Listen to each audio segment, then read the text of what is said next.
So I'm here to talk today about how we're going to need a lot of really smart architects to build a world that's going to be fit for 9 billion people potentially on this planet by 2050.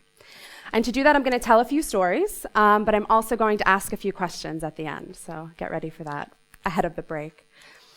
So I am a proud alumna of the London School of Economics, and I studied a Master of Public Administration here. I studied public policy, management. I learned about beautiful theories in a perfect, rational world. Given that, I also learned to question my assumptions. What assumptions were we making behind every theory that we have, every theory of change, everything we do and see in the world? But rewind a bit. Amanda, young, in the United States, running a youth volunteer group where youth in my school, in the community, could come with an idea or a problem or a question. How can we help people who've been affected by disaster? Why don't we collect some books? They might need some more books if they've been destroyed by the storm. My mom's been diagnosed with breast cancer. How about we raise some money for a breast cancer charity nearby? Or how about we knit hats for kids with cancer? Every idea that someone came with, we would craft a service project around. And it was fun, it was exciting, it was ad hoc, it was reactive, it was very much about the passions that people could bring to the table and then what we could do about it. It was going so well that we set our sights globally. We said, wonder how we can help kids in Africa who don't have many things, don't have all of the opportunity that we have. And so we looked around and saw we were wasting a lot of crayons. All of our schools, we would use them, we would toss them in the trash. There were kind of nubs, there were bigger ones. Crayons were just all over the place. And a student said, how about we collect crayons and send them to a school in Africa? Great idea. We packed them up, packaged them year on year, sent them out, got sort of doodled, scribbled cards back from the students in Africa saying, thank you so much for this. We're now able sort of to write. We didn't have any sort of cool crayons before. This is a true story. We sent it out year on year, and the press loved it. They loved it. All of these kids trying to do something for other kids elsewhere in the world that they'd never met, but they wanted to help in some way. All of that press got to the Ghanaian embassy in Washington, D.C., and I got a call. And he said, thank you so much for the work that you have done.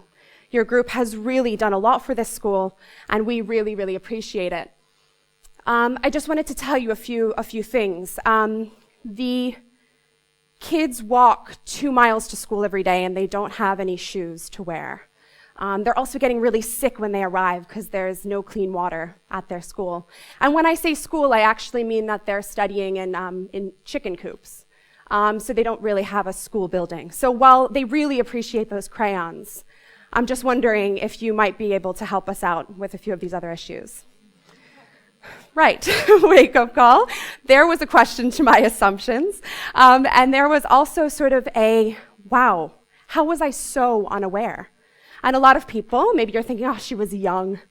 I now wish that was the case. But you can look around and see these silver bullets to complex problems everywhere, people trying to change the world with a crayon. And it's not about being young. It wasn't about that passion. It was actually about the fact that we didn't truly understand what problem we were trying to solve. So as I thought through that and thought, how can I avoid this ever happening again, I got into an even messier issue in the US. I ended up working on a public health issue where the smoking rates and the smoking-related deaths in the US were getting a lot of attention. The states had actually sued the tobacco industry to cover the costs for all of the healthcare that they were incurring due to their products. So I looked at that issue and I said, okay, we had youth everywhere really interested in what they could do. 90% of smokers started before the age of 18.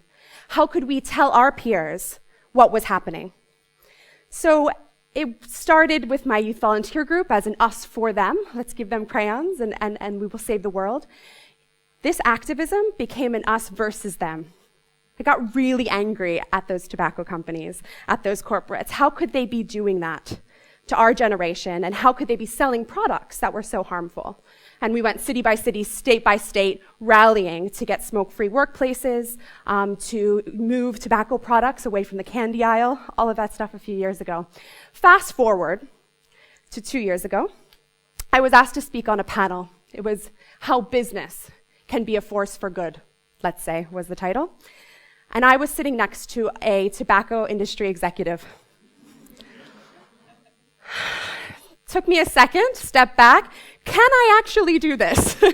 I had been fighting for so long against the saying that they're doing grand things, but actually what they were doing was harmful to me, my friends, our generation.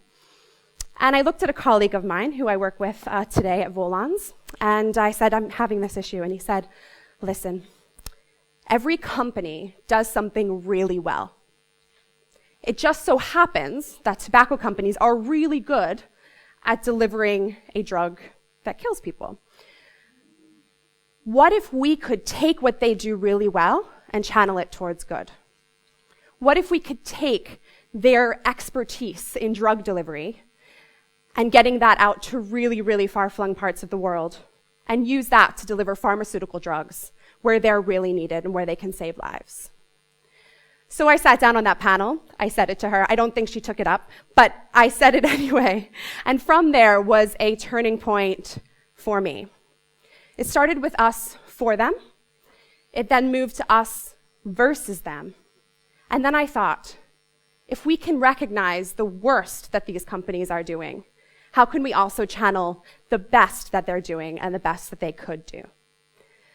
So that is what I work on today, trying to figure out how we can work with businesses who've gone from a stage of denial that there is any responsibility for social or environmental concerns to compliance, government saying, no, actually, you have a bit of responsibility. Can you make sure to do these minimum standards? To a world of good intentions, where a lot is said. If you've heard of corporate social responsibility, corporates are saying that they are really saving the world, but we want to see it in what they do, in what they're best at. And it's not about just this them. There are amazing people behind these businesses who can see longer term, who are ambitious, who can actually really dig into the complexity of the problems they're facing as a business and recognize that in order to future-proof that business and build a world where that business can still be viable, they are going to need to strategically and very fundamentally consider the people and the planet that they're working with and in.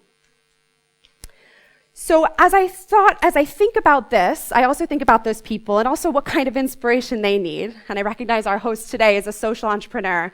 Sometimes it's really good to sort of take people out of their comfort zone and really introduce them to the kind of individuals who are starting businesses from the ground up that prove that you can have financial viability, but also social and environmental impact at the core of what you do.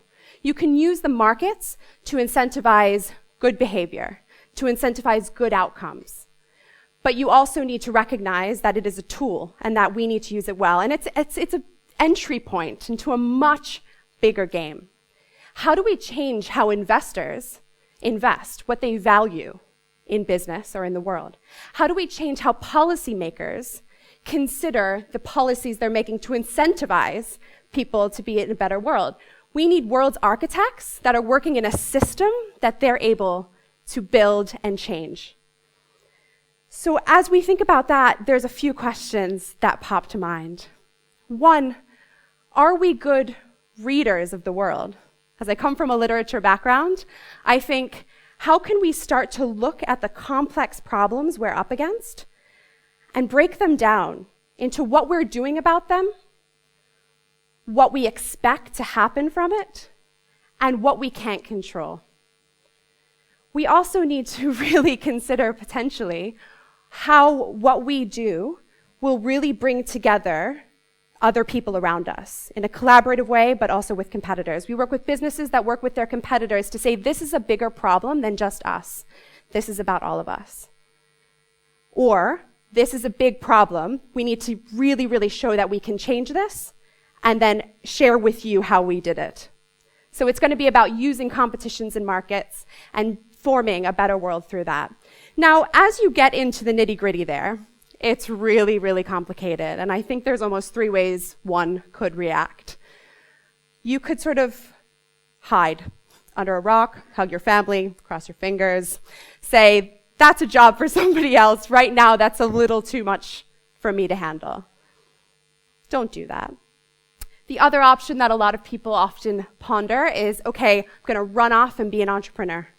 I have a great idea for how we can change the way this one problem is approached, and I'm going to figure out that way. That's fantastic. We need entrepreneurs, but not everyone is an entrepreneur. So don't run out of this door and just start your own idea or your new crayon project. Think about the problem you want to solve and how you might be able to do that at scale. And so a third option that one could consider is going into a big corporate, a big bank, and changing from the inside. We need young talent, young enthusiasm, and a young generation to change the way that business does business. And we need that by people working from within and really learning parts of the business and seeing how they can change it. Young ideas are very powerful, and we need to channel them to the greatest good. So my hope for this room is that we take all of the crayons that we're seeing in our toolkits, take them and draw the world we want to live in, and then draw your journey to get there. And I look forward to hearing about your journey. Thank you very much.